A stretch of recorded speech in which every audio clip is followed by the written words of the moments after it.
सम्पूर्ण दर्शक महानुभावहरूलाई विवेक गुरुङ च्यानलमा हार्दिक स्वागत तथा अभिवादन गर्न चाहन्छु। तपाईहरू जहाँ तै हुनुहुन्छ आरामै कुशलै हुनुहुन्छ भन्ने आशा र विश्वास पनि लिएको छु। विवेक गुरुङ च्यानल मार्फत विभिन्न नयाँ नयाँ भिडियोहरू प्रस्तुत गर्ने सिलसिलामा आज एउटा नयाँ भिडियोको साथमा उपस्थित भएको छु। जुन भिडियो तपाईहरू हेरिसकेपछि अन्तमा यो भिडियोलाई लाइक गर्नुहोस्, कमेन्ट गर्नुहोस्, सब्स्क्राइब गर्नुहोस् र नेगेटिभ कमेन्टहरू नगरिदिनु होला। तपाईहरूले सकेसम्म म घुमेका ठाउँहरूको जुन मैले जानकारी भएको मेरो बुद्धि र क्षमताले भ्याएसम्म तपाईहरूले प्रस्तुत गर्ने जमर्को गर्छु र अन्तमा यो भिडियोलाई सब्स्क्राइब गरेर साथ दिनुहोला। नमस्ते सबैजनालाई। यो जुम डिस्कसन सेसनमा हार्दिक स्वागत तथा अभिवादन गर्न चाहन्छु। म मानवशास्त्री विद्यार्थी तथा पत्रकार वेद बहादुर गुरुङ यहाँलाई हार्दिक स्वागत तथा अभिवादन गर्न चाहन्छु। हामीले नेपाल जुन विश्वमा कोरोना भाइरसले गर्दा विश्व आक्रान्त भइरहेको समय, बन्दबन्दीको समयमा सदुपयोग गरेर यो जुम डिस्कसन सेसन चलाइरहेका छौँ। म सबैभन्दा पहिला तपाईहरूलाई यो डिस्कसनको नियम बताउँछु। पहिला सबैभन्दा हाम्रो गेस्ट आजको जुन हाम्रो मानवशास्त्री विद्यार्थी मानवशास्त्री एमफिलको थेसिस गर्दै गर्नुभएका दिलविक्रम अङ्गाम्बे दाजु एकदमै नेपालको अहिलेको यङ र नेपालको हरेक गाउँठाउँमा पुग्नु भएको मानवशास्त्रीका दाइ हुनुहुन्छ। तसर्थ उहाँबाट नेपालको मानवशास्त्रको जुन अहिले आजको टपिक छ त्यो विषयमा केन्द्रित भएर आफ्नो प्रस्तुत गर्नुहुनेछ। त्यसमा केन्द्रित भएर तपाईहरूले क्वेसन सोध्न सक्नुहुनेछ। तसर्थ उहाँको प्रस्तुत गर्ने सिलसिलामा तपाईँहरू कृपया हल्ला नगरिदिनु होला, शान्तसँग सुनिदिनु होला। बिचमा यो टेक्निकल प्रब्लम आयो भने बिचमा हामी मिलाउला, सकेसम्म मिलाउने हो। केही दिनको हामी निरन्तर यो कार्यक्रम चलाउने सिलसिलामा हिजो हाम्रो टेक्निकल प्रब्लमले गर्दा केही समस्या आएको थियो। अब म जुन प्रेजेन्टेसन प्रस्तुत गरिदिनुका लागि मानव एन्थ्रोपोलोजी स्टुडेन्ट एमफिलमा थेसिस गर्दै रहनुभएका हाम्रो आदरणीय दाजु, मेरो आदरणीय दाजु दिलविक्रम अङ्गाम्बे दाइलाई हार्दिक अनुरोध गर्दछु। दाइको टाइम करिब 30 देखि 35 मिनट हुनेछ। त्यो बिचमा उहाँको प्रस्तुति सकिसकेपछि हामी अन्तर्क्रिया गर्छौँ, क्वेसन गर्छौँ दाइले। अनि सबैको क्वेसन आइसकेपछि हाम्रो जुन डिस्कसनको निर्णय के भयो समाप्ति 2 मिनटमा दाइले गर्नुहुनेछ। तसर्थ तपाईँहरू एकदमै अनुशासन चाहिँ विद्वान मित्रहरू आउनु भएको छ। तसर्थ तपाईँहरू एकदमै शान्तका साथ आजको बहसमा सहभागी भएर सहयोग गरिदिनु हुनका लागि हामी हार्दिक अनुरोध गर्दै आजको जुन यो प्रेजेन्टेसन प्रस्तुत गरिदिनुका लागि दिलविक्रम दाइलाई हार्दिक अनुरोध गर्दछु। सबैले मेरो नमस्ते र सर्वप्रथम त आज यस जुम जुममा आफ्नो विचारहरू सेयर गर्ने अवसर दिएकोमा विवेक भाइ लगायत सम्पूर्ण टिमलाई म हार्दिक धन्यवाद दिन चाहन्छु र सम्पूर्ण आज यहाँ उपस्थित हुनुभएका सम्पूर्ण साथीहरू, मेरा सरहरू मैले देखिरहेको छु र सर सबैले मैले एकमुष्ट मैले हार्दिक नमस्कार गर्छु। र खास गरी आज मैले यसरी घुम्दाखेरि म विभिन्न नेपालको विभिन्न ठाउँमा घुमि हिँडेँ घुम्दाखेरि चाहिँ मानवशास्त्रसँग विषयसँग जोडिएका के कुराहरू मैले देखेँ अथवा त्यही विषयमा चाहिँ मैले देखेका के कुराहरू म आज सेयर गर्न खोजिरहेको छु। खास गरी मैले समाजशास्त्रबाट मैले मास्टर्स गरेको थिएँ र म समाजशास्त्र पछाडि म किन मानवशास्त्रतिर म झुक्का भएँ अथवा मैले एमफिल किन मानवशास्त्रबाट गरेँ त्यो विषयमा पनि म तपाईँहरूलाई थोरै आज म सेयर गर्न चाहन्छु। र खास गरी मैले सम्भवतः 2068 सालतिर हुनुपर्छ त्यो बेला चाहिँ म भर्खर एमए सके पछाडि मैले यो ताप्लेजुङको ओलाङचुङगोला क्षेत्रका जो वालुङहरू बस्छन्, तपाईँहरूको यहाँ हाम्रो ताप्लेजुङका मैले साथीहरू देखिरहेको छु, केही साथीहरू ताप्लेजुङको ओलाङचुङगोलाका बसोबास गरेका वालुङ जातिहरूको मैले एउटा इथनोग्राफी गर्ने अपर्च्युनिटी पाएको थिएँ। त्यो मलाई जनजाति प्रतिष्ठानले दिएको थियो र त्यस पछाडि म ताप्लेजुङको ओलाङचुङगोला गएँ। त्यो बेला म समाजशास्त्रको विद्यार्थी थिएँ। हुन त समाजशास्त्र र विद्यार्थीमा त्यति धेरै फरक त नहोला, तर पनि त्यस पछाडि म किन जब म ओलाङचुङगोला गइसके पछाडि म किन एन्थ्रोपोलोजीमा झुका भएँ भन्ने कुरा चाहिँ र त्यस पछाडि म नेपालको विभिन्न ठाउँमा म किन घुमि हिँडेँ भन्ने विषयमा थोरै म तपाईँहरूलाई म सेयर गर्न चाहन्छु। र ओलाङचुङगोला ताप्लेजुङको उत्तरी भेगमा पर्दछ र ओलाङचुङगोला ताप्लेजुङको तल्लो भेगमा लिम्बू जातिहरू प्लस अरू जातिहरू बसोबास गर्छन् र माथिल्लो भेगमा भोटिया मूलका मानिसहरू बसोबास गर्छन् र ती मानिसहरूलाई अहिले चाहिँ हामी वालुङ जाति भनेर भन्ने गर्छौँ। र त्यो ताप्लेजुङमा जसमा पहिलोपल्ट तपाईँको त्यो के अरे ओलाङचुङगोला पुग्दाखेरि ओलाङचुङगोलाको त्यहाँको वालुङ जातिहरूको बारे मैले केही फिलअप गरिसके पछाडि अर्को फेरि वालुङहरूको बस्ती याङमा भन्ने ठाउँमा म गएको थिएँ र खास गरी वालुङहरू ताप्लेजुङको जम्मा खास 5वटा गाउँले चाहिँ वालुङको बसोबास क्षेत्र भनेर चाहिँ अहिले हामीले भन्दै आएका छौँ। ती 5वटा क्षेत्रहरू थियो ओलाङचुङगोला, याङमा, गुन्सा, लुङथुङ र लेलेप लगायत त्यहाँका अरू अन्य गाउँ ससाना गाउँहरू पनि थियो र त्यो गाउँदेखि तल्लोपट्टि लिम्बू जातिहरू बसोबास गर्छन् भने माथिल्लो भेगमा जुन वालुङहरू बसोबास गर्छन् त्यो वालुङहरू बसोबास गरेको ठाउँलाई पहिला भुवाङ्गी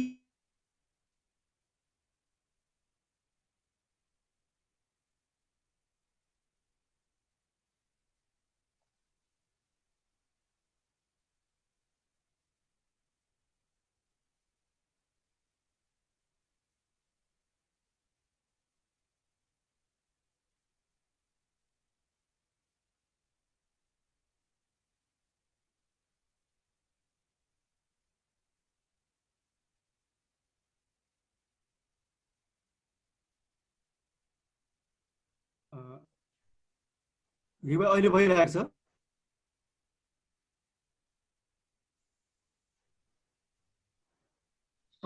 सुनिरहेको छ? सुनियो ठिक छ गो अन अनि सुनिरहेको त्यस पछाडि ओके ओलाङचुङगोलाबाट फेरि म अर्को गाउँ जानुपर्ने थियो जुन वालुङ बस्ती याङमा भन्ने गाउँमा म जानु पर्थ्यो। त्यो याङमा चाहिँ ओलाङचुङगोलाबाट झन्डै 1 दिन पुरै जङ्गलमा हिँड्नु पर्थ्यो तर मलाई चाहिँ त्यो दिन 2 दिनै लागेको थियो त्यो ठाउँमा पुग्नु होइन। त्यो बिचमा चाहिँ कुनै गाउँहरू बस्तीहरू छैन याङमा चाहिँ। र यो करिब 8 वर्ष अगाडिको मेरो एउटा कुरा चाहिँ म तपाईँले अहिले सेयर गरिरहेको छु।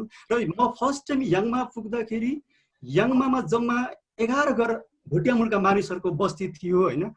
यी मानिसहरू हाइली तिब्बतसँग उनीहरू भर परेका अहिले पनि तिब्बतसँग भर परेका थिए किनभने याङमा ताप्लेजुङको जिल्ला सदरमुख कामबाट हिँडेर जाँदाखेरि 4 दिन 5 दिन लाग्छ भने तिब्बत त्यहाँदेखि नजिकै पर्छ। र त्यो 11 घर बसेका ती मानिसहरू चाहिँ उनीहरूको रहनसहन होइन। हुन त म 5 थरमै जन्मेको लिम्बू हो तर मलाई के लाग्यो भन्दाखेरि पहिलोपल्ट त्यो याङमा गाउँमा पुग्दाखेरि चाहिँ मेरो लागि त्यो अत्यन्तै पृथक भइदिएको थियो। किन पृथक भइदिएको थियो भन्दाखेरि संस्कार संस्कृति रहनसहन भाषा धर्म मेरो लागि पृथक थियो होइन। र त्यस पछाडि मैले के फिल गरेँ भन्दाखेरि हामीले एमएमा सोसियोलोजी एन्थ्रोपोलोजी पढ्दाखेरि संसार आदिवासीहरू बारे हामी पढ्छौँ तर हाम्रै गाउँठाउँमा हाम्रै त्यो ठाउँमा जो चाहिँ हाम्रो संस्कृतिभन्दा पृथक संस्कृति भएर बसेका मानिसहरू होइन। अनि यो मेन स्ट्रिम हाम्रो मूलधारको संस्कृतिभन्दा फरक संस्कृति भएका मानिसहरू र राज्यको बाट टाढा रहेका समुदायका मानिसहरू पनि त्यसरी बस्दो रहेछन् भने चाहिँ मैले त्यहाँ पुगेर मैले महसुस गरेँ फिल गरेँ। र त्यस पछाडि मैले उनीहरूले सोद्धाखेरि ती याङमाका मान्छेहरू चाहिँ हाइली तिब्बतसँग भर परेका थिए किनभने तिब्बत त्यहाँबाट 1-2 दिनको पास काटेपछि तिब्बत पुगिन्थ्यो र तिब्बतबाट यो भदौको टाइममा चाहिँ 1 महिना रासन औसार ल्याएपछि 1 वर्ष थाम्नु पर्थ्यो किनभने त्यो समयमै ताप्लेजुङ जिल्लाबाट त्यो याङमा भ्यालीमा सामान लाँदाखेरि चाहिँ 1 किलो 120 रुपियाँ चाहिँ त्यो त्यसको ज्याला मतलब भरियाले त्यो पोटरलाई त्यसको भाडा ज्याला मात्रै तिर्नु पर्थ्यो। याङमा गाउँमा त्यसरी मानिसहरू यसरी बसेका थिए अहिले पनि त्यसरी नै बसिरहेका छन् होइन। अनि उनीहरूमा चाहिँ मैले के देखेँ भन्दाखेरि होइन केही मानिसहरूको चाहिँ त्यो गलगाड पनि गाड पनि मैले भेटाएको थिएँ त्यो याङका मान्छेहरूको र त्यो गाड किन गाड चाहिँ यसरी भयो भनेर मैले सोद्धाखेरि चाहिँ उनीहरूले यो के भन्छ यो हाम्रो अगाडि यो कुम्भकर्ण अथवा कञ्चनजङ्घा हिमाल बसेको छ र कञ्चनजङ्घा सराप लागेर हामीलाई चाहिँ यस्तो बनाएको भनेको चाहिँ उनीहरूले यस्तो बताएका थिए। र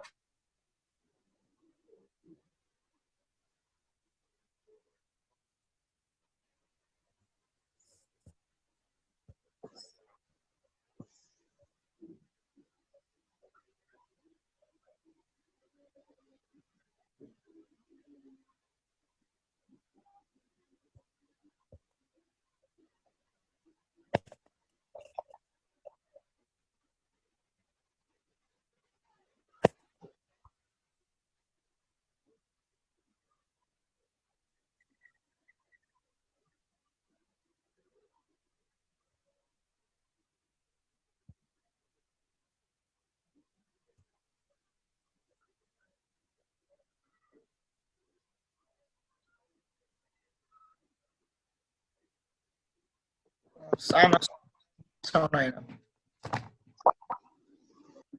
दिलविक्रम दाईको अलि नेटको प्रब्लम छ कि जस्तो लाग्यो।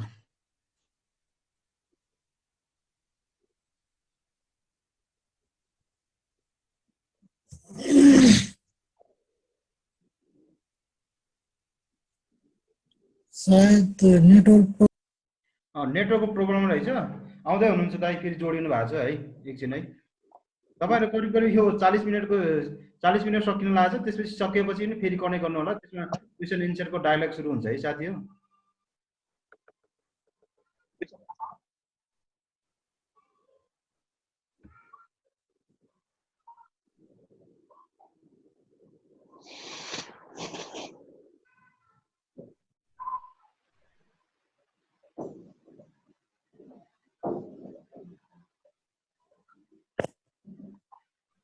दाइको डिस्कनेक्ट भएछ है।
हजुर दाइ जोडिँदै हुनुहुन्छ।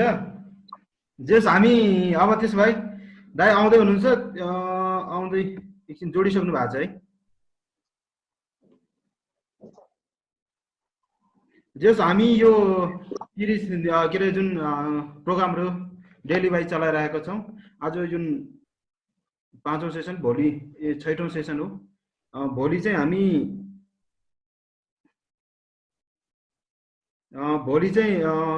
जेनरल अफ इन्डिजिनियस फेमिनिस्ट भन्ने टपिक्समा एन्थ्रोपोलोजीका दाई हुनुहुन्छ, पिएचडी गर्दै हुनुहुन्छ अमेरिकामा, टासी टेवा दाईले। उहाँको प्रस्तुति हुनेछ भोलिको दिनमा। त्यसरी नै डेली बाई एउटा विभिन्न विषयहरूमा, विभिन्न टपिक्सहरूमा, विभिन्न व्यक्तित्वहरूबाट हामी निरन्तर रूपमा यसरी यो डिस्कसन गरिरहेका छौँ। आज गेस्ट दिल दाईको अलिकति नेटको समस्याले गर्दाखेरि समस्या छ। दिल दाई आइसक्नु हो। हामीसँग करिब 4 मिनट छ। यो काटिएपछि फेरि जोडिनु होला साथीहरू। ल दाई सुरु गरौँ ल दाई। विवेक भाइ, त्यहाँ अहिले मलाई सुनिन्छ? सुनिन्छ ल।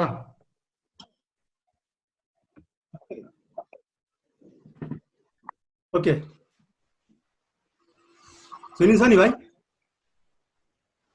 विवेक भाइ सुनिरहेछ दाइ, ओके। त्यस पछाडि होइन, मैले मेरो आवाज सुनिन्छ विवेक भाइ? हेलो हेलो, सुनिरहेछ भाइ सुनिरहेछ। अनि मैले खास गरी जब त्यो याङमामा रहँदाखेरि चाहिँ होइन, याङमा रहँदा खास गरी म चाहिँ वालुङहरूको इथनोग्राफी स्टडी गर्न गएको थिएँ र मैले याङमा पुग्दाखेरि चाहिँ याङमाका मान्छेलाई मैले तपाईहरु वालुङ हो भनेर मैले सोद्धाखेरि याङमाका मान्छेले के भन्थे भन्दाखेरि हामी वालुङ भनेको चाहिँ ओलाङचुङलाको पुरानो नाम, ओलाङचुङलाले होलुङ अथवा होलुङ्गा भन्ने गर्छ। हामी याङमाका हो, हामी याङमाका भोटे हो होइन, हामी वालुङ है भन्ने खालको चाहिँ त्यहाँ याङमाका मान्छेहरूको उनीहरूको त्यो बेला चाहिँ मैले के कुराहरू मैले सुनेको थिएँ होइन। र यतिखेर मलाई के लाग्छ भन्दाखेरि हामीले जसरी एउटा होइन एन्थ्रोपोलोजिस्ट यो जोनाथन फ्राइडम्यानले एउटा यो म्याथ, हिस्ट्री एन्ड पोलिटिक्समा के कुरा चाहिँ उसले इन्डिकेट भनेको छ भने समाजले एउटा पहिचान बनाएका हुन्छ अथवा समाजभित्र एउटा मानिसको एउटा परिचय अथवा पहिचान हुन्छ, तर पावर अथवा पोलिटिक्सले अर्को पहिचान दिएका हुन्छ भन्ने चाहिँ मैले त्यहाँ महसुस गरेका थिएँ। किनभने त्यो याङमाका आफूले याङमाकी अथवा याङमाका भोटे याङमाको भनेर जो आफूले चिनिनु खोज्छन्, तर राज्यले उनीहरूलाई अहिले चाहिँ सरकारले उनीहरूलाई वालुङ जाति भनेर बनाएका भेटिन्छ र त्योभन्दा पहिला उनीहरूले शेर्पा जाति पनि बनाएका थिए।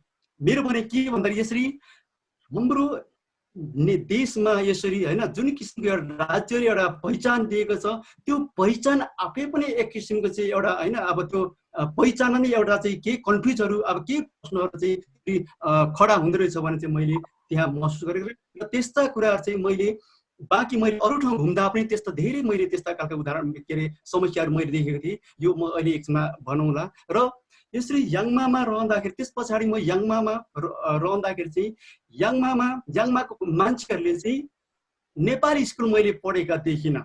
उनीहरू हाई टिबेट स्कुल पढ्थे होइन र टिबेटसँग भर परेका होइन, नेपालसँग कुनै पनि सम्बन्ध त्यति मैले त्यहाँ देखिनँ। र त्यसले गर्दाखेरि चाहिँ यस्ता ठाउँहरू नेपालमा होइन धेरै त्यस्ता ठाउँहरू रहेछ भन्ने चाहिँ मैले याङमाबाट त्यो मैले महसुस गरेको थिएँ। र त्यसभन्दा पछाडि म जब याङमाबाट फर्किँदाखेरि तल जब फर्केँ होइन बाटो मैले जब याङमाबाट फेरि म तल यतातिर फर्किँदाखेरि चाहिँ म तपाईँलाई अहिले मेरो यो यात्रा अथवा ट्राभलका कुराहरू मैले तपाईँलाई सेयर गरिरहेको छु होइन। यसरी मैले ट्राभल गर्दाखेरि एन्थ्रोपोलोजीसँग जोडेका के विषयवस्तुहरू मैले त्यहाँ देखेँ होइन अथवा मैले अनुभव गरेँ, त्यो मात्र म तपाईँलाई सेयर गर्न खोजिरहेको छु। र तपाईँहरूको के सल्लाह सुझाव र फिडब्याक छ भने भरे मलाई त्यो तपाईँले मलाई दिनु पनि सक्नुहुन्छ, क्वेसन गर्नु सक्नुहुन्छ, समयले साथ दियो भने होइन। र त्यसरी याङमाबाट म फर्किँदाखेरि तल बाटोमा चाहिँ मैले तमोर खोला ताप्लेजुङको तमोर खोला लिम्बूहरूको जग्गा बसेका भेटिन्छ र तमोर खोलाका लिम्बूहरू चाहिँ आलु बोकेर उकालो याङमातिर लागेको मैले मान्छेले भेटाएको थिएँ। यो चाहिँ मङ्सिरको समय थियो होइन, र मङ्सिर पुसको टाइममा थियो। र मैले सोद्धाखेरि चाहिँ तल तमोर खोलाका लिम्बूहरूको आलु चाहिँ याङमामा लगेर तमोर खोलाका लिम्बूहरूले चाहिँ माथि कोदो लगेर त्यो कोदो चाहिँ माथिको याङमालीहरूले आलु साटेर उनीहरू चाहिँ आलु र कोदोको साटासाट गर्दा रहेछन् होइन। त्यहाँ चाहिँ मैले त्यो देखेका थिएँ र अहिले पनि त्यो वस्तु विनिमय त्यस्तो प्रथा त्यहाँ अहिले पनि त्यो रहेछ। यो कुरा चाहिँ मैले अस्ति भर्खर सेतो पाठमा मैले त्यो एउटा आर्टिकल लेखेको पनि थिएँ होइन। र त्यो हेर्दाखेरि चाहिँ मलाई के लाग्यो भन्दाखेरि जसरी तपाईँको चाहिँ तमोर खोला क्षेत्रमा चाहिँ याङमाको आलु असाध्यै मिठो हुन्छ भन्ने चाहिँ त्यहाँ एउटा उनीहरूको एउटा कन्सेप्ट देखिन्छ। र यो देख्दा त्यस पछाडि र यो चाहिँ किन याङमाका मान्छेले किन तमोर खोलाका अथवा लिम्बूहरूसँग उनीहरूले सुँगुर मारेका मैले देखेँ।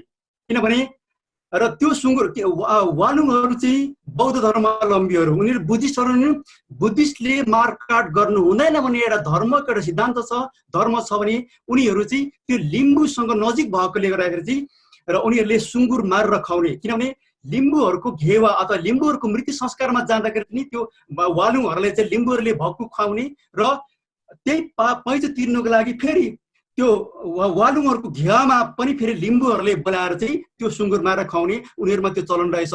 त्यहाँ चाहिँ मैले के बुझेँ भन्दाखेरि चाहिँ धर्मको सिद्धान्त अथवा धर्म एउटा छ तर समाज अर्को छ। त्यसरी समाज र धर्म दुइटै महत्त्वपूर्ण हुँदो रहेछ भन्ने मैले त्यहाँबाट महसुस गरेँ। र त्यहाँबाट अझै तल जाँदाखेरि चाहिँ तल पुगेपछि त्यहाँ तमोर खोला बग्छ र अहिले तमोर खोलामा जम्मा 11वटा हाइड्रो पावरहरू अहिले बन्दैछ र त्यतिखेर मलाई के लाग्यो भन्दाखेरि त्यो तमोर खोला भनेको चाहिँ लिम्बूहरूको एउटा उद्गम स्थल हो। लिम्बूको मुन्दुमसँग जोडेका मलाई जहाँसम्म लाग्छ लिम्बूले आफ्नो मौलिक पहिचान खोज्दाखेरि तमोर खोला जानुपर्ने हुन्छ र त्यही तमोर खोला ज लिम्बूको मौलिकतासँग जोडेका लिम्बूको पवित्र भूमिसँग जोडेका ठाउँमा अहिले जम्मा 11वटा चाहिँ अहिले हाइड्रो पावरहरू त्यहाँ चाहिँ अहिले निर्माण भइरहेको छ र त्यसैले गर्दाखेरि मैले जहाँसम्म लाग्छ हामी एज एन्थ्रोपोलोजीका विद्यार्थी अथवा समाजशास्त्र मानवशास्त्रका विद्यार्थीले त्यो विषयमा अध्ययन गर्न अथवा त्यो विषयमा चासो दिन चाहिँ अत्यन्तै महत्त्वपूर्ण हुन्छ जस्तो मलाई लाग्छ। त्यस पछाडि मैले तपाईहरुले अघि नै भने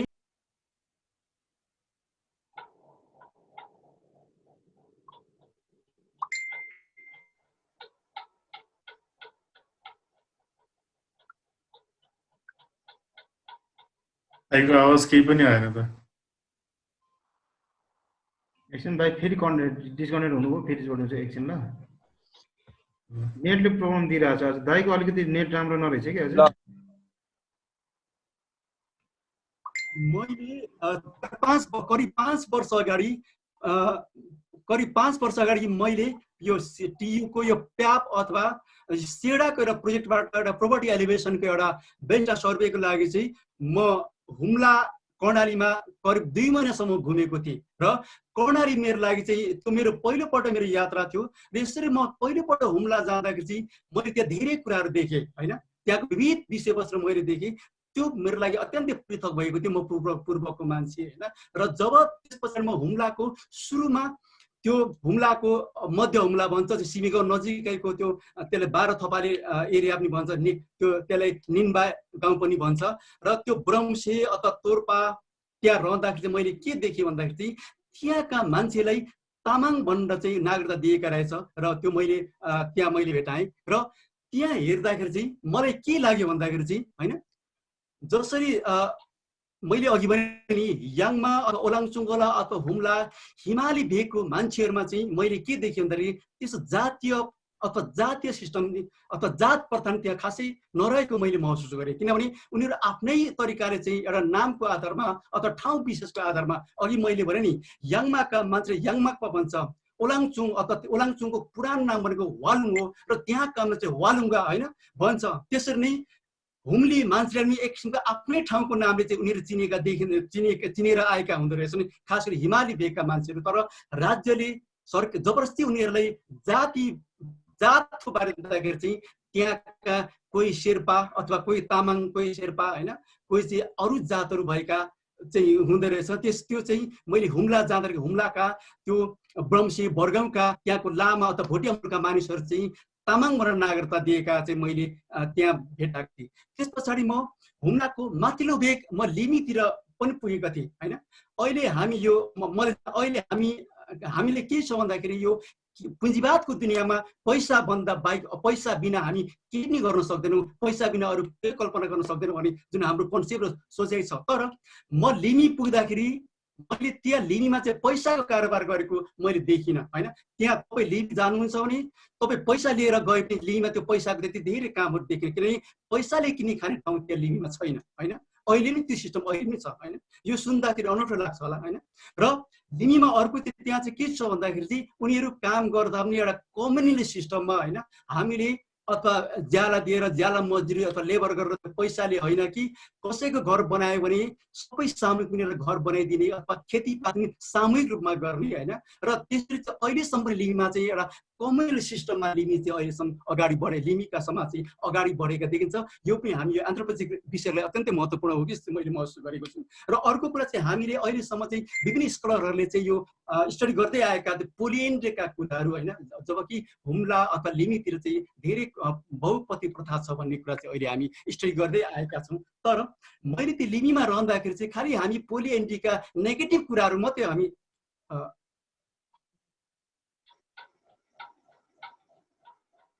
भाइ हजुर दाइ सुनिरहेछु। त्यो त अहिले सुन्दैछ, यो कनेक्ट भएन है? सुन्दैछु। त्यो त भिडियो आएन हैन। बोल्दै गर्नु दाइ, बोल्दै कन्टिन्यू गर्नु न।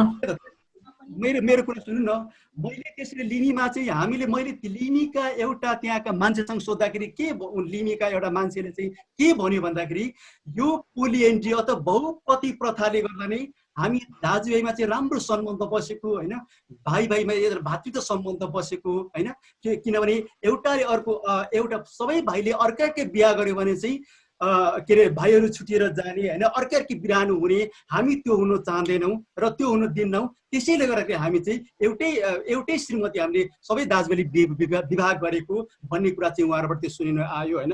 अब यो पनि सुन्ने आयो होइन। र त्यसैले गर्दाखेरि हामीले पोलिएन्ड्रीको नेगेटिभ पक्ष भन्दा त्यसको केही पोजिटिभ पक्षले पनि हामीले चाहिँ देख्नुपर्ने कि जस्तो मैले महसुस गरेँ। र तर त्यो सँगसँगै होइन लिनीमा चाहिँ कतिपय त्यहाँ चाहिँ त्यो पोलिएन्ड्रीले गर्दाखेरि कतिपय महिलाहरू चाहिँ विवाह नभई बसेकाहरू होइन पनि मैले देखेँ। र अब हामीले जेन्डरको एङ्गलबाट हेर्दाखेरि चाहिँ ती महिलाहरूको बारे हामीले त्यो होइन अत्यन्तै महत्त्वपूर्ण हो जस्तो मैले महसुस गरेँ होइन। त्यस्तो खालको लिनीमा त्यस्तो केसहरू धेरै भेटिन्छ। र त्यो लिनीबाट म दक्षिण हुम्लाको दक्षिण भेगतिर जाँदाखेरि त्यहाँ पनि अर्कै विषय के अरे अत्यन्तै महत्त्वपूर्ण विषयहरू मैले त्यहाँ भेटाएको थिएँ। र त्यस पछाडि फेरि मैले केही वर्ष अगाडि होइन म अलिकति समय थोरै भएकोले गर्दा म छिटो सक्ने कोसिस गरिरहेको छु। मैले कर्णाली फेलोसिप पाएको थिएँ, खास गरी कर्णाली फेलोसिप पाएर म डोल्पामा रहेको थिएँ। र डोल्पा 1 महिना म डोल्पा बसेको थिएँ। र डोल्पा जाँदाखेरि चाहिँ मैले मेरो एउटा प्रोग्राम थियो, यो फोकलोर लोकवार्ताको एउटा मेरो प्रेजेन्टेसन थियो सुर्खेतमा। र सुर्खेतको मेरो त्यो प्रोग्राम सकेपछि सुर्खेतको जाजरकोटबाट म के अरे डोल्पाको फोक्सुन्डो तालसम्म चाहिँ मलाई 7-8 दिनको मलाई समय लागेको थियो। 8 दिनमा फोक्सुन्डो ताल पुगेको थिएँ। खास गरी मेरो अध्ययन चाहिँ यो सहरतारा अथवा यो काइके भाषी मगरहरूको गाउँमा थियो, जो हामीले जेन फिसरको यो ट्रान्स हिमालयन ट्रेडर्स र होम आइराज भन्ने हामीले पढेका छौँ। त्यसरी जाँदाखेरि चाहिँ जब म दुनैमा पुगेँ, दुनैमा पुग्दाखेरि चाहिँ एउटा यस्तो मान्छे भेटेँ कि ठ्याक्कै हेर्दाखेरि मगर अनुहारका मान्छे होइन, मगर जस्तै मूलका पेजका मान्छे र आफूले छेत्री भनेर उनीहरूले परिचय दियो।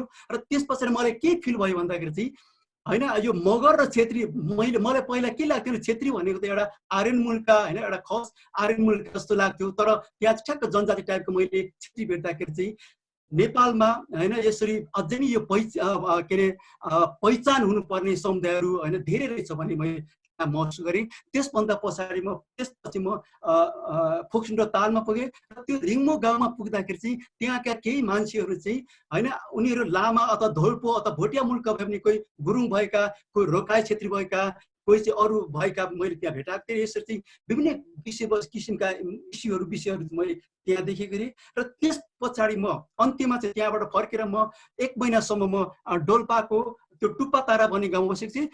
डोल्पाको त्यो सहर तारादेखि नजिकै टुप्पा तारा, सहर तारा, टुप्पा तारा, गुम्बा तारा यी गाउँहरू भनेको काइकी भाषी मगरहरूको गाउँ हो। र त्यहाँ काइकी भाषी मात्र नभएर पोइके भाषी मगर पनि भेटिन्छ। तर पोइके भाषी खासको चाहिँ त्यतिखेर अध्ययन भएको देखिन्न, किनभने काइके भाषा पृथक भएकोले गर्दा चाहिँ काइके भाषाबारे भाषाविदहरूले अथवा एन्थ्रोपोस्टले काइके भाषी मगरको चाहिँ स्टडी गरेका देखिन्छ। र त्यहाँ अहिलेसम्म रहँदाखेरि चाहिँ हामीले फिसरका कुरा र अरू स्कलरको कुरा हेर्दाखेरि चाहिँ हुन त धेरै कुरा इन्डिकेट गरेका देखिन्छ। र त्यो सँगसँगै त्योभन्दा बाहेक त्यहाँ चाहिँ मैले के देखेँ काइके भाषी मगरहरूमा भन्दाखेरि चाहिँ मगर अथवा गुरुङमा मामा चेली फुपू चेला विवाह चल्छ, त्यो सुन्दै आएको अन्त देख्दै आएको।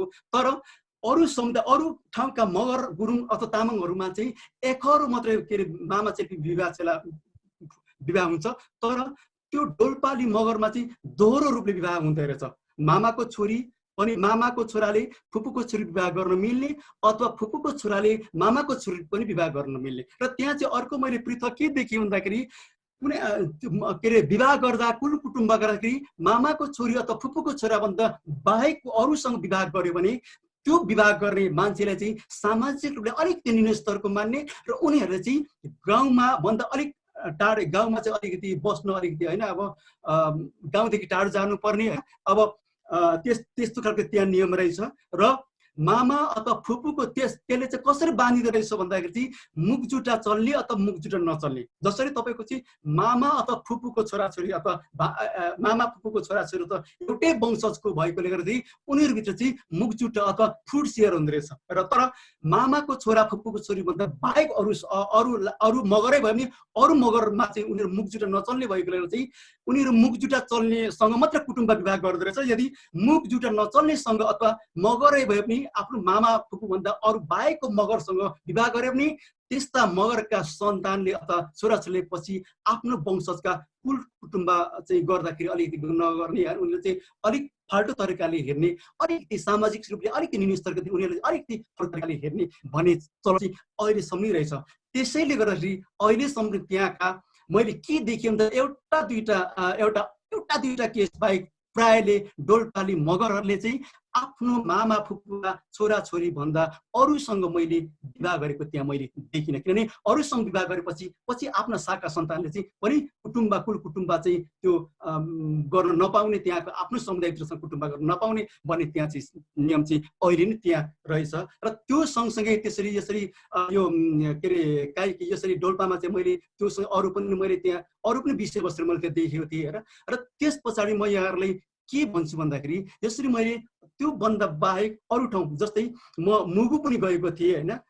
के अरे म चाहिँ प्रायः कर्णालीतिर घुम्नु मन पराउँछु र घुमे पनि र म कर्णाली के अरे जुम्लाको सिन्जा पुग्दाखेरि चाहिँ त्यहाँ चाहिँ एउटा जस्तै ठ्याक्क जनजाति मूलका मान्छेहरू मैले त्यहाँ भेटाएको थिएँ। उनीहरूले मलाई के भन्दै लु हामी त मगर रहेछ, हामी त यो के अरे क्षेत्रीय होइन रहेछ भन्ने तरिकाले चाहिँ हामीले मगरमा चाहिँ हामीले सूचीकरण गर्नु पर्यो भन्ने तरिकाले त्यहाँका केही युवाहरूको मैले एउटा कुरा मैले सुनेको थिएँ। र त्यस पछाडि फेरि म सुदूरपश्चिम बजाङ अथवा बाजुरातिर पनि उतातिर मैले घुमेको थिएँ र त्यहाँ जाँदाखेरि मलाई के लाग्यो भन्दाखेरि चाहिँ ठ्याक्क हेर्दाखेरि जनजाति अनुहारका मान्छेहरू होइन, ठ्याक्क जनजाति अनुहारका मान्छेहरू तर क्षेत्रीय भएर बसेका होइन, क्षेत्रीय भएर बसेका उनीहरू चाहिँ कुनै पनि सूचीकरण नभएका त्यो मैले त्यहाँ धेरै मान्छेहरू मैले देखेका थिएँ। र अर्को एक ठाउँ चाहिँ मैले के पनि देखेको थिएँ भन्दाखेरि ठ्याक्क हेर्दाखेरि चाहिँ ठ्याक्क राई लिम्बू अथवा जनजाति अनुहारका मान्छे तर त्यहाँका पावरले त्यहाँका होइन विभिन्न पावरले चाहिँ उनीहरूले दलित बनाएर दलितको जस्तै चाहिँ एक किसिमको चाहिँ सानो तल्लो स्तरको बनाएर त्यहाँ राखेका मैले महसुस गरेँ। त्यतिर मैले के फिल गरेँ भन्दाखेरि हामीले दलितका इस्युहरू अथवा त्यस्ता कुराहरू चाहिँ हामीले अहिले चाहिँ खालि एक किसिमको चाहिँ हामीले होइन अहिलेसम्म स्टडी गर्दै आएका अथवा हामीले बुझ्दै आएका राज्यले बुझ्दै आएका जुन किसिमको छ, तर त्यो भन्दा बाहेक अरू पनि इस्युहरू नेपालमा त्यस्ता खोज्दै जाँदाखेरि धेरै कुराहरू भेटिँदो रहेछ भन्ने चाहिँ मैले त्यो ठाउँमा पुगेर महसुस गरेँ। र अर्को चाहिँ मलाई के लाग्यो भन्दाखेरि एउटा मैले कुन चाहिँ किताबमा डोरबहादुर विष्टले के नै भनेको छ भने नेपालमा अझै पनि अध्ययन गर्ने विषय अथवा सूचीकरण गर्ने विषयहरू रिसर्च गर्ने कुराहरू अथवा विभिन्न जाति जनजातिका चाहिँ त्यो सूचीकृत हुनुपर्ने समुदाय धेरै अझै पनि बाँकी नै छन् भन्ने कुरा जुन कुरा चाहिँ डोरबहादुर विष्टले कहीँ लेखेको मैले भेटाएको थिएँ। त्यो चाहिँ ठ्याक्क म सुदूरपश्चिममा रहँदाखेरि चाहिँ मैले त्यो महसुस गरेँ। किनभने त्यहाँ अझै पनि के अरे यो ठ्याक्क आदिवासी जनजातिसँग फेस मिलेकाहरू धेरै त्यहाँ मैले भेटेका थिएँ, तर अहिलेसम्म उनीहरू चाहिँ कुनै पनि यो सूचीकरणमा सूचीकृत भएका मैले देखेका थिइनँ। यसरी मैले भन्नुको चाहिँ के भन्दाखेरि जसरी यो भन्दा अरू पनि धेरै थियो तर आज समय छैन होइन। र हामी साथीहरू रहँदाखेरि अथवा सिन्दुरतिर घुम्दाखेरि होइन, जस्तै म सिन्दुरीतिर रहँदाखेरि यो हायु भन्ने जुन अहिले लोपोन्मुख जातिमा सूचीकरण भएको छ र हायुहरू चाहिँ मेक्सिमम मैले राई भएर बसेकाहरू मैले त्यहाँ चाहिँ भेटाएका थिएँ। अहिले फेरि हायु भएका छन् होइन। किन हायु चाहिँ किन राई हुनु परेको, अहिले फेरि किन हायु नै हुनु परेको होइन, त्यो विषयमा अध्ययन गर्नु चाहिँ जरुर छ जस्तो लाग्छ। र हायुभित्र मैले अहिलेसम्म हेर्दाखेरि चाहिँ हायुमा यति धेरै संस्कारहरू भेटिन्छ कि थोरै पछि हामी लिम्बूमा अथवा राईमा गुरुङमा प्राय चाहिँ होइन अब थरहरू चाहिँ एउटा संस्कारहरू चाहिँ एउटा मिल्छ। एउटा लिम्बूमा चाहिँ राईमा त अलिक थाहा छ नि, तर लिम्बूमा त प्राय लिम्बूहरूको एउटै मात्रै संस्कारहरू भेटिन्छ होइन। तर हायुमा चाहिँ थोरै पछि विभिन्न किसिमका फरक संस्कारहरू मैले हायुमा भेटेको थिएँ। त्यस्तै अरू पनि धेरै कुराहरू होला होइन। यो पनि एउटा हामीले एउटा मानवशास्त्र अध्ययनको लागि एउटा विषयवस्तु अत्यन्तै महत्त्वपूर्ण विषयवस्तु हो जस्तो लाग्छ।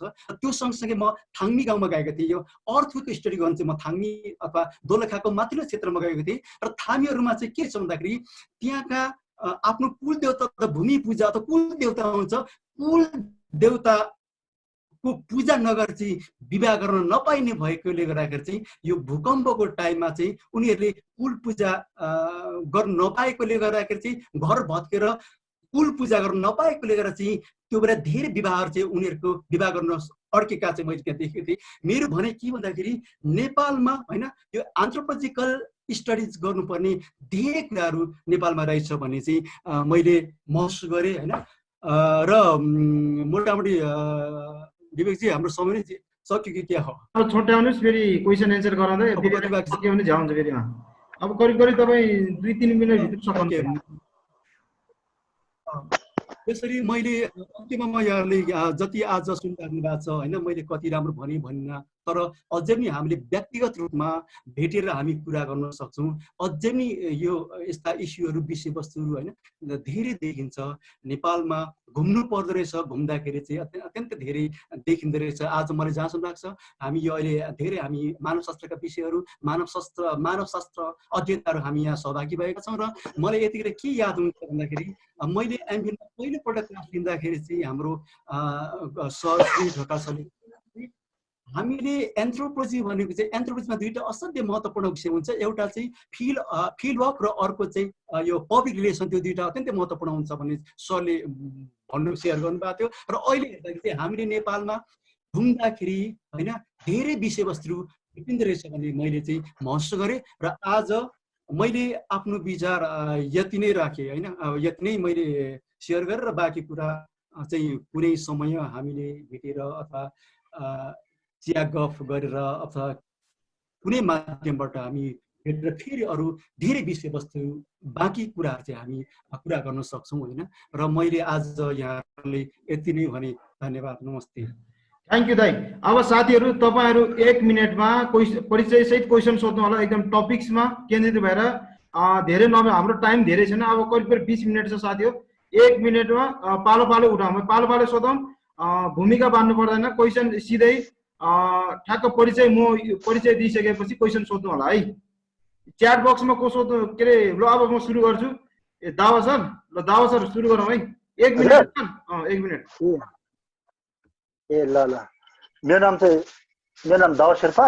म चाहिँ हाल मास्टर्स कम्प्लिट गरेर अब थेसिस पनि सकेर अब भाइभाको लागि वेटिङमा। दिलदाले मलाई चिन्नुहुन्छ, मैले दिलदाले चिन्छु, हामी भेटिरहेको हो है दिलदाई। अनि मेरो परिचय त अब धेरै व्याख्या नगरी त्यति राख्छु म अहिले। अनि अहिले जति पनि हाम्रो दिल सरले जति पनि हाम्रो यहाँ प्रेजेन्टेसन गर्नुभएको एकदम सान्दर्भिक, एकदम राम्रो, त्यसको लागि धेरै धेरै धन्यवाद। अनि दिलदाले आफ्नो कुराहरू प्रेजेन्टेसन गरिराखेको दौरानमा चाहिँ यहाँ मलाई 1-2वटा क्वेसन पनि राख्नु मन लाग्यो। सर्वप्रथम एउटा पहिलासम्म चाहिँ म के भन्छु भने यो हाम्रो जुन रिसर्च एन्थ्रोपोलोजी रिसर्च भन्छौँ, त्यो एन्थ्रोपोलोजी रिसर्च मलाई आफूलाई पनि एउटा के डाउट लाग्यो भनेपछि हामीले रिसर्च भन्ने त भन्छौँ, तर हामीले प्र्याक्टिकल एप्लाइड रिसर्च गर्छौँ एन्थ्रोपोलोजीको विद्यार्थीहरूले। तर एप्लाइड रिसर्च गर्दा पनि हाम्रो कस्तो हुन्छ भने हाम्रो कन्सियस ब्रेनहरू कस्तो हुन्छ भने जुन अग्रजहरूले गरेको जुन रिसर्च छ त्यहीमा हामीले आधारमा टेकेर त्यसैको पेरिफेरीमा हामीले घुमेर फेरि त्यो रिसर्च किन्नुको जस्तो हुँदो रहेछ के भन्नाले हामीले एउटा नयाँ विधिबाट नहेरेर त्यसैको पेरिफेरीमा घुमेर हामी जति पनि रिसर्च गर्दैछौँ त्यहीसँग हामीले तुलना गर्दाखेरि त्यस्तै हुन जाने हो कि भन्ने कुरा चाहिँ मैले भोगेको कुरा देखेको कुरा चाहिँ यस्तो लाग्छ। र तात्विक त्यस्तो खासै भिन्नता त मैले देख्दैन। तर एन्थ्रोपोलोजीले के गर्नुपर्ने भनेपछि त्यो पहिलाको जति पनि रिसर्च गरेको कुरालाई अब त्यसमा भिन्नता के आएको छ भन्ने कुरा स्टडी पनि गर्नुपर्ने हो कि भन्ने एउटा कुरा त्यो आयो। त्यसरी पनि हेर्ने हो कि भन्ने कुरा एउटा प्रश्न थियो। अर्को भनेको चाहिँ जस्तै दिलदाले अलिक प्रेजेन्टेसन गर्दै राख्दाखेरि यो मामाको छोरा र फुपूको छोरी भन्ने प्रश्नमा जुन उठाएको थियो त्यो पनि एक समानमा थियो, नभएको होइन। पहिला स्टडी गर्दा रिसर्चरहरूले स्टडी गर्दा थियो, तर अहिले आएर त्यो सिस्टम कति चेन्ज भएको छ भन्ने कुरा त हामीले पनि देखिरहेका छौँ नि होइन। फर इक्जाम्पल अब भने पहिला मामाको छोरा र फुपूको छोरी।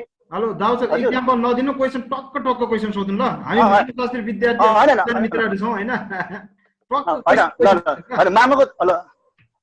मामाको छोरा र छोरी फुपूको छोरी बिहा गर्नु भनेको पछाडिको कारण भनेको मैले पढे अनुसारले चाहिँ है, किनभने त्यस्तो गरेन भनेपछि चाहिँ उनीहरूको जुन त्यो मृत्युजन्य क्रियाकलापमा त्यो चाहिँ दाग बत्तीहरू दिने, त्यो कात्रोहरू उडाउने त्यस्तोसम्म पनि नगर्ने भन्ने कुराहरूले गर्दा पनि त्यो चाहिँ गर्नुपर्छ है भन्ने एउटा परम्परा विधिमा चाहिँ त्यस्तो सोचेको थियो।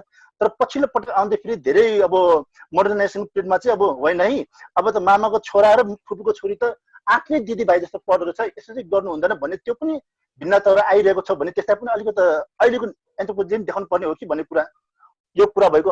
अनि अर्को भने फेरि अनि अब जस्तो अघि लिलेमा त्यो कम्युनल सिस्टममा पनि किन गर्यो भन्ने कुरा पोलेन्डरी सिस्टमको कुराहरू गरेको थियो। त्यो पोलेन्डरी सिस्टम गर्नुको कारण पनि जहाँसम्म मैले पढेर मैले बुझे अनुसार के लाग्छ भनेपछि उनीहरूको व्यापार व्यवसायहरूलाई अनि अलिकता भनौँ न जस्तै हामीले ट्रान्स हिमालयमा के पर्छ भनेपछि अब माथि टिबेटको भागदेखि तलसम्म आउने बेलामा उसले व्यापारको सिलसिलामा विभिन्न त्यहाँ मान्छेहरू भेट्दाखेरि यता पनि बिहा गर्ने उता पनि बिहा गर्ने आदि इत्यादि बिहा गर्ने गरेको हुनाले गर्दा त्यसको पछाडिको रिजन भनेको चाहिँ एउटा धेरै रिजन मध्येमा एउटा चाहिँ अब त्यो आफ्नो व्यापार व्यवसायलाई पनि अलिकति सान्दर्भिक ढङ्गले अगाडि बढाउने हो कि भन्ने हिसाबले त्यो पनि गरेको हो भन्ने कुरा त्यो किताबहरू पढ्दा देखिन्छ। अब क्वेसन त धेरै छ तर म अलिक फुटाएर यति मात्रै दावा सर क्वेसन धेरै नगरौँ होइन, टाइम छैन हामीसँग, एकदमै जुम हो यो, फेरि काटेपछि सबै जान्छ होइन। त्यो भने 1 मिनेटमा परिचय दिउँ। तपाईँ क्वेसन सोध्नु, थ्याङ्क यू। अब ल प्रशान्त भाइ 1 मिनेटमा है भाइ, फेरि के अरे उहाँ दाले फेरि के अरे एन्सर दिनु पर्यो नि, फेरि हामीले सबै सोधेर टाइम लिइदियो भने फेरि समस्या हुन्छ।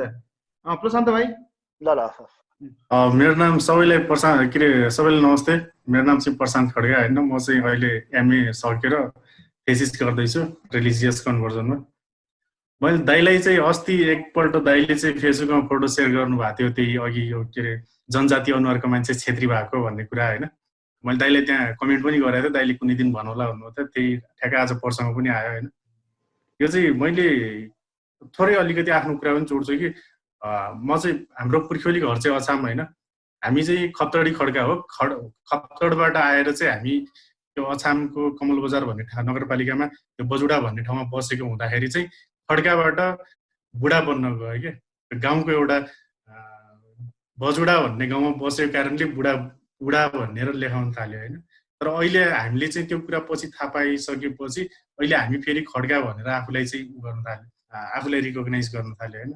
हो यसरी चाहिँ भएको हो कि त्यो तपाईँले दाइले जुन दिल दाइले भन्नुभयो नि जनजाति अनुहारको मान्छे कसरी छेत्री भयो भन्ने कुरा होइन कि जसरी मैले आफ्नो एक्जाम्पल दिएर मैले भने नि त्यसरी चाहिँ उनीहरू जनजातिबाट छेत्री बने कि अर्थात् उनीहरूलाई चाहिँ राज्यको कुनै संयन्त्रले चाहिँ बाध्य बनायो त्यहाँ छेत्री बन्नको लागि होइन। त्यो चाहिँ अलिकति क्लियर गरिदिनु न दाइ, त्यो मलाई एकदम जान्ने इन्ट्रेस्ट भइरहेछ किनभने आफूसँग पनि त्यो कुरा अलिकति जोडिएको हुँदाखेरि।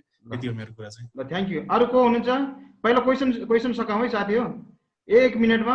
अरू को हुनुहुन्छ भन्नुहोस् त, क्वेसन सोधौँ। कोही हुनुहुन्छ? ए निम्लकी बहिनी, बहिनी ल। फर्स्ट अफ अल सबैजना डिप्लोमेसी थर्ड सेमेस्टर। मेरो क्वेसन चाहिँ दिल सरलाई first of all thank you so much for the presentation. एकदमै नयाँ कुरा हो मेरो लागि, टोटली नै नयाँ कुरा हो होइन।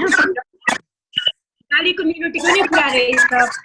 हजुरले जति पनि रिसर्च गर्नुभएको छ, जति पनि ठाउँहरूमा घुम्नु भएको छ हिमाली कम्युनिटीसँग, जति पनि कुराहरू तपाईँले प्रेजेन्ट गर्दै गर्दा मैले एउटा जान्न मन लागेको चाहिँ जस्तो हाम्रो शेर्पाहरू भनेको चाहिँ, शेर्पा भनेको चाहिँ पूर्वबाट आएको मान्छे, नेपाल हामी पूर्वबाट आएको भएर चाहिँ नेपालमा आएपछि हामी शेर्पा भयो होइन। जस्तो हामीहरूको आफ्नै भित्र इन्टरनल क्लान हुन्छ कि, जसकोमा लामा भयो शेर्पाको, मेरो अरू फ्यामिलीहरू पिनासा टाकटोकहरू भन्ने हुन्छ कि, हाम्रो छुट्टै हुन्छ भित्र। तपाईँले रिसर्च गर्दाखेरि चाहिँ हामी शेर्पाको हामीलाई थाहा छ भने अरू कम्युनिटीको पनि त्यो इन्टरनल अरू क्लानहरू हुँदो रहेछ कि नहुँदो रहेछ। जस्तो तामाङहरूको हुन्छ, बमजन लोप्चनहरू हुन्छ। जस्तो खड्काजीको कुरा गर्नुपर्दा खड्काजीको पनि भित्र इन्टरनल अरू पनि क्लानहरू हुन्छ कि हुँदैन रिप्रेजेन्ट गर्ने। तपाईँको रिसर्चमा चाहिँ के पाउनु भएको छ, जति पनि ठाउँहरूमा घुम्नु भएको छ यो बारेमा बताइदिनु भयो भने। जस्तो आयुको कुरा गरौँ होइन, थामीको कुरा गरौँ, त्यसको बारेमा अलिकति बताइदिनुहोस् न। इन्टरनल क्लानहरू हुँदो रहेछ कि नहुँदो रहेछ। जस्तो म लामा हो, शेर्पा भए पनि म लामा हो कि। जस्तो हामीले जसले जे भने हामी टिबेटबाटै आएको, जसले जे भने पनि नेपालमा आएपछि शेर्पा भएको नि त। सो त्यस्तै अरू केही छ कि छैन? अरू साथीहरू परिचय सहित 1 मिनेटमा है। को हुनुहुन्छ? बहिनी म्युट गरौँ तपाईँको। अरू कोही हुनुहुन्छ? क्वेसन है। अब फेरि हामी क्वेसन सेसन फेरि बन्द गरिसकेपछि पछि चाहिँ सोच्दैनौँ सर फेरि साथीहरू। अहिले क्वेसन राख्नु। कोही हुनुहुन्छ?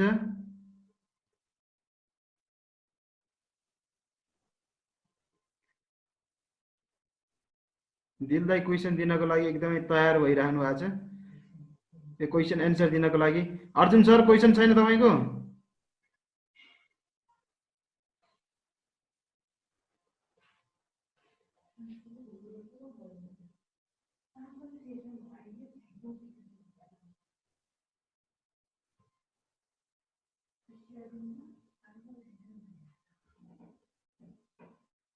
क्वेसन छैन साथी हो ल छैन होला क्वेसन छैन भने अब दाइ तपाईँलाई क्वेसन आयो अब करिब करिब जुन तपाईँको बाँकी रहेको कुरा सहित अब करिब करिब तपाईँलाई कन्क्लुजन सम्मको तपाईँ करिब करिब 10 मिनट चाहिँ तपाईँलाई टाइम दिएँ दाइ अझै तपाईँको केही बाँकी होला होइन अघि फेरि टाइममै भन्नुभयो भने मैले ल दाइ अब 10 मिनट है दाइ अहिले हाम्रा 3 जना सरको 3 जना प्रशान्तजी दावाजी अनि हाम्रो शेर्पाजीको उहाँ 3 जनाबाट यहाँ प्रश्नहरू आएको छ मलाई जहाँ प्रश्नहरू अत्यन्तै शानदार अत्यन्तै महत्त्वपूर्ण प्रश्नहरू आएको छ थ्याङ्क यू सो मच त्यसको लागि तपाईँहरूले होइन एकदम राम्रो क्वेसन उठाउनु भएको छ म सुरुमा हाम्रो दावा सरबाट नै मैले दावाजीका क्वेसन चाहिँ उहाँले 3टा क्वेसन उठाउनु भएको छ होइन जस्तै मैले अघि भनेको थिएँ नि दाउजी याङमाका मान्छेलाई याङमा भनिन्छ याङमाका मान्छेले ओलाङचुङ गोलाको याङमाका मान्छेले आफूले याङमाका अथवा याङमाके भन्छ अथवा घुन्साका मान्छे घुन्साली भन्छ है ओलाङचुङकाले हलुङ्गा भन्छ लेलेपका लेलेप्पा भन्छ त लिमी हुम्लाको लिमीले लिम्या भन्छ यसरी आफ्नै उनीहरूको एउटा पहिचानहरू छ हिमाली भेगमा तपाईँ त हिमाली भेगकै मान्छे हुनुहुन्छ सायद तपाईँलाई थाहा हुनु पर्यो हिमालमा चाहिँ धेरै खालका आफ्नै एउटा पहिचान आइडेन्टिटी चाहिँ आफ्नै किसिमको रहेछ तर राज्यले अथवा स्टेटले एउटा अर्को पहिचान दिएका हुँदो रहेछ अब हामी एज एन्थ्रोपोलोजीको विद्यार्थी भएको नाताले हामीले चाहिँ अब त्यही एङ्गलबाट हेर्ने हो कि भन्ने आवश्यक जस्तो लाग्छ किनभने मैले अघि भने नि मैले ओलाङचुङ गोलाको याङमा घुन्साका मान्छे चाहिँ जब मैले यताबाट जाँदाखेरि काठमाडौँबाट जाँदाखेरि चाहिँ वालुङ भन्न चाहिँ वालुङको नामबाट म त्यहाँ गएको थिएँ तर उनीहरू चाहिँ वालुङभन्दा बाहेक उनीहरूको आफ्नै एउटा पहिचान रहेछ भने त्यहाँ पुगेर मैले महसुस गरेँ अब हामीले त्यसरी चाहिँ अब त्यो एङ्गलबाट हेर्ने हो कि भन्ने चाहिँ मन लागिरहेको छ होइन अनि अर्को चाहिँ तपाईँले मामा चेली फुपू चेलीको विवाह गर्नुभएको कुरा उठाउनु भएको छ होइन र अहिले पनि हामीले होइन म डोल्पा गएको अहिले मेरो एज मसँग एमपीको साथी जगबहादुर बुढा डोल्पाकै हुनुहुन्छ उहाँ होइन हामी सँगसँगै गएर छौँ र म डोल्पा गएको 4 वर्ष अगाडि मात्र डोल्पामा अहिले पनि हामीले एकदम यो मामा चेली फुपू चेली विवाह चाहिँ एकदम अहिले पनि देखिन्छ स्ट्रङली देखिन्छ होइन मैले अघि पनि भने त्यो त्यसको अरू धेरै कारण होला किनभने त्यसको जोग्राफिकल कारण होला होइन त्यहाँ अब डोल्पा त्यो ठाउँभन्दा नजिक तल्लो भेगमा क्षेत्रीहरू बस्छन् माथिल्लो भेगमा भोटियामा धोल्पोहरू बस्छन् होइन भोटिया मुलका मानिसहरू बस्छन् अब त्यो मगरहरू चाहिँ होइन आफ्नै समुदायका मान्छे त्यहाँभन्दा टाढो भएर त्यसरी भएको हो या अरू कारण त्यहाँ त्यसरी जो मामा चेली अहिलेसम्म एकदम उनीहरूले प्र्याक्टिसमा ल्याएको हो त्यो फेरि एउटा थप अध्ययनको हुनसक्छ तर समग्र भन्दाखेरि चाहिँ डोल्पाका मगरमा चाहिँ अहिलेसम्म पनि मामा चेली फुपू चेला दोहोरो रूपमा चाहिँ त्यो चलेका देखिन्छ होइन त्यो अहिले पनि देखिन्छ र अर्को चाहिँ तपाईँको मैले यो अब बहुपतिका कुराहरू तपाईँले अघि प्रसङ्ग उठाउनु भएको छ होइन र बहुपति प्रथा अहिले खस्किँदो अवस्थामा छ त्यसको धेरै कारणले भन्ने कुरा पनि अहिले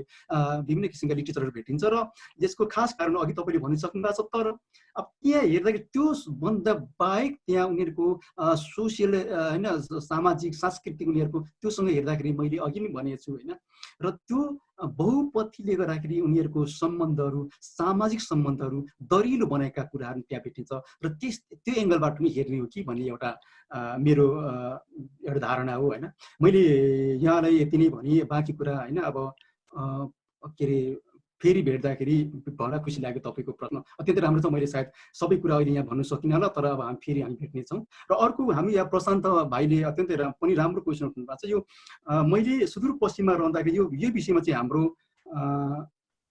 नवीन रावल सरसँग पनि हाम्रो धेरै कुराकानीहरू भइरहेको थियो र अहिले पनि भइरहेको छ होइन तर मैले हुम्लामा रहँदाखेरि चाहिँ हुम्ला चाहिँ मैले एउटा केस के भेटाएको थिएँ भन्दाखेरि ठ्याक्कै जनजाति अनुहारका मान्छेहरू चाहिँ उनीहरू आफूले ब्यासी भन्थ्यो तर पहिला ब्यासी रहेछन् पछि हुम्लामा आइसके पछाडि उनीहरू चाहिँ तपाईँको क्षेत्री भएछन् र अहिले फेरि रिटर्न ब्याक फेरि ब्यासीमा जाने उनीहरू अभ्यासमा अहिले आउँदै गरेका देखिन्छ होइन त्यस्तै तर मैले सुदूरपश्चिममा त बजाङ यो भाग उतातिर के अरे यो धाचुला उतातिरका यो जनजाति अनुहारका मान्छेहरू चाहिँ अहिलेसम्म हेर्दा ठ्याक्क त्यो खस होइन यो खस ठ्याक्क फेरि यो हामीले अनुहार फेसबाट हामीले जनजाति अथवा क्षेत्रीय अथवा ब्राह्मण छुट्याउने हो कि भन्ने म कन्फ्युज छु किनभने भर्खर म अस्ति मङ्सिरमा रोल्पा गएको थिएँ रोल्पामा पनि ठ्याक्क त्यहाँको यो कौवर अथवा क्षेत्रीय ठकुरीहरू पनि ठ्याक्क हेर्दाखेरि मगर चाहिँ देखिँदो रहेछ होइन त्यो आफैमा म कन्फ्युज छु तर यो सुदूरपश्चिमका केसहरू हेर्दाखेरि चाहिँ ठ्याक्क उनीहरू पहिला ब्यासी हो या यो के अरे खसहरू होइन यो एउटा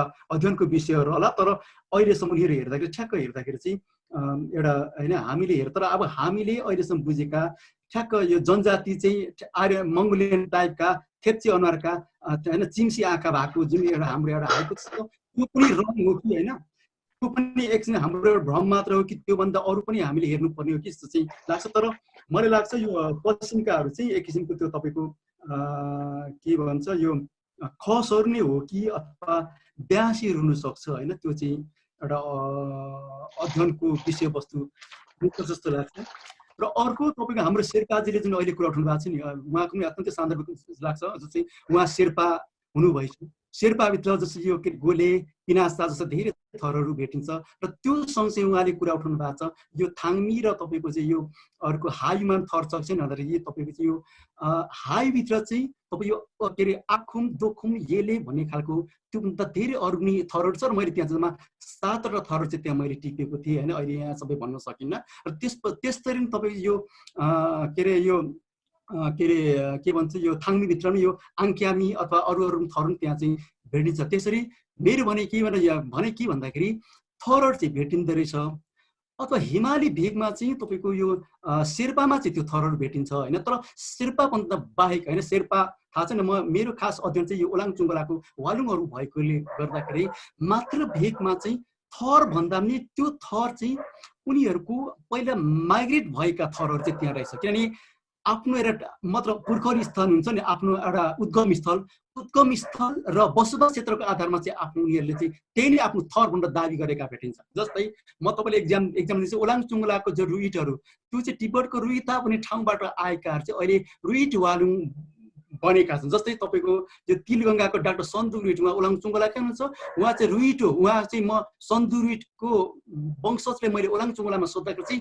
हामी टिबेटको रुइटाबाट आएको भन्ने चाहिँ उहाँले एउटा भन्नुहुन्थ्यो। त्यसरी यो उक्याब होइन, उक्याब रुइटा त्यस्तै विभिन्न ठाउँको नामहरू चाहिँ उनीहरूले यो चाहिँ हाम्रो थर भनेर चाहिँ दाबी गर्दै आएका देख्छ। तर यता यो के अरे शेर्पा जस्तो चाहिँ थरहरू चाहिँ त्यो ठाउँमा मैले भेटिनँ होइन। त्यसरी चाहिँ अब हामीले थरलाई यो थर पनि एक किसिमको चाहिँ हामी थरको अध्ययन गर्दा पनि त्यसरी विभिन्न किसिमका चाहिँ कसरी थर जोडिएका हुन्छ, कसरी थर निर्माण भएका हुन्छ, थर छ कि छैन त्यो पनि अध्ययन गर्नुपर्ने हो कि जस्तो चाहिँ मैले महसुस गरेँ। र मैले यहाँले आज यति नै भने हाम्रो टाइम दाइ करिब हाम्रो टाइम नै सकिन लाग्यो, अब 3 मिनट रहेछ। थ्याङ्क यू दाइ, अन्तमा के भन्नु 1 मिनटमा दाइ? मैले खास गरी आज होइन मैले कति कुरा भनिनँ, धेरै कुरा मैले भन्नु सकिनँ होइन, राम्रो प्रश्न पार्न सकिनँ होला। तैपनि मेरो विचारहरू सुनिदिएर प्रतिक्रिया सुनिदिनुभएका सम्पूर्ण साथीहरू होइन, मेरो गुरुहरू सरहरू र साथीहरू भाइहरू सबैले मैले सुनिदिनु भएकोमा र टिक्का टिप्पणी सल्लाह सुझाव दिनुभएकोमा म मेरो हृदयदेखि नै हार्दिक आभार प्रकट गर्दछु। धन्यवाद। थ्याङ्क यू साथी हो। हाम्रो आजको यो 5औं सेसन करिब सफलपूर्वक सम्पन्न हुन लागेको छ, करिब सकिने सङ्घारमा पुगेको छ। त्यस कारणले तपाईँहरू जुन उत्साहका साथ हाम्रो जुन सेसनमा सहभागी भइदिनु भयो त्यसको लागि हाम्रो जुन जुम डिस्कसन टिमबाट हार्दिक धन्यवाद दिन चाहन्छौँ। त्यसरी नै हाम्रो भोलिको सेसन 6औं सेसन रहेको छ जेनरल अफ इन्डिजिनियस फेमिनिजम भन्ने छ। यो टपिक्समा हाम्रो एन्थ्रोपोलोजी पिएचडी गर्दै हुनुहुन्छ टासी टेवा, उहाँले चाहिँ अमेरिका हुनुहुन्छ, उहाँको प्रेजेन्टेसन रहेको छ भोलि। तपाईँहरू पनि भोलिको सेसनमा पनि उपस्थिति भइदिनु होला, त्यसको लागि हार्दिक अनुरोध गर्दछु। धेरै धेरै धन्यवाद हाम्रो एन्थ्रोपोलोजी आदरणीय मेरो आग्रज दाई, एमफिलको थेसिस गर्दै रहनुभएका र नेपालको अहिलेको यङ एन्थ्रोपोलोजीमा सबैभन्दा फिल धेरै गर्नुभएका आदरणीय विक्रम दाईलाई हृदयदेखि धेरै धेरै धन्यवाद दिन चाहन्छौँ। दाई हामी यो सिरिज निरन्तर चलाइराख्नेछौँ। आगामी दिनमा समयले साथ दियो भने फेरि पनि तपाईँसँग भेट्ने हामी जमर्को गर्दछौँ। त्यसरी नै अब सम्पूर्ण साथीहरू प्रशान्त भाइ, दावाजी, निराज भाइ, सेतीमान तामाङ सर, पूर्णा दाई, अर्जुन सर, निम्लेकी बहिनी, अरू उहाँहरूको नाम प्रशान्त खालिङ, रस भाइ, पुकार सोल्टी, बिन्दु जी, अञ्जना जी लगायत सम्पूर्ण जुन आजको जुन 5औं सेसन सफल बनाउनको लागि तपाईहरु उत्साहका साथ सहभागी हुनुभयो त्यसको लागि हृदयदेखि धेरै धेरै धन्यवाद दिन चाहन्छु। आगामी सेसनमा पनि तपाईहरुको साथ र सहयोग हुने अपेक्षा गर्दै जुन आजको यो 5औं सेसन यही समापनको भएको घोषणा गर्दै बिदा हुन्छु। उहाँ तपाईहरुलाई धेरै धेरै धन्यवाद है।